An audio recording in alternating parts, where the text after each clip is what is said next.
Hello mga ka-OER.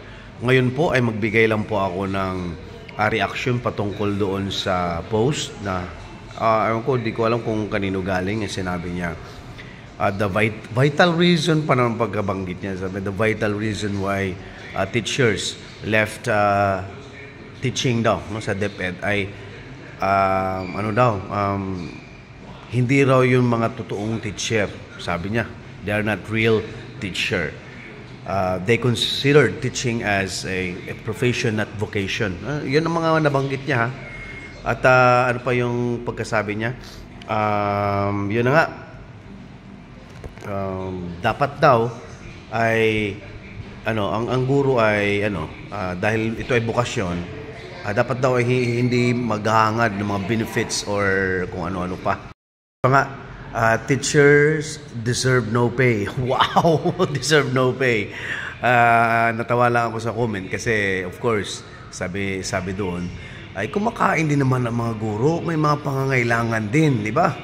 Okay? So, hindi naman talaga yun yung hangad kung bakit naging guro, no? Ang mga kaguruan ngayon. At of course, nandoon na yung passion sa pagtuturo. Pero wag mo rin naman sabihin, madam, na ang tawag nito, deserve no pay daw. So, ibig sabihin, libre na lang. Hindi na lang kakain yung mga guro. Grabe ka naman, madam. Okay? So, dapat pag-isipan mo rin kung yung mga sasabihin nyo sa Facebook po. Okay? Kasi aani ka talaga ng kasikatan kapag ganyan yung gawain. Ay, di ko rin alam kung ano yung motibo mo.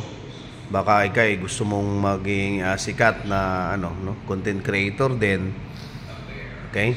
So, sana sa magandang paraan. Huwag naman yung mga ganyang titirahin mo yung mga guro. Alam mo bang grabe na ang trabaho ng mga guro, di ba? Kaya sobrang tas may mabasa pa kaming ganyan. Kalma lang, madam, ha? Kung grabe ka naman. Siguro yun lang muna masasabi ko ngayon. Talagang nakaka lang ng mood. Okay? See you on my next video.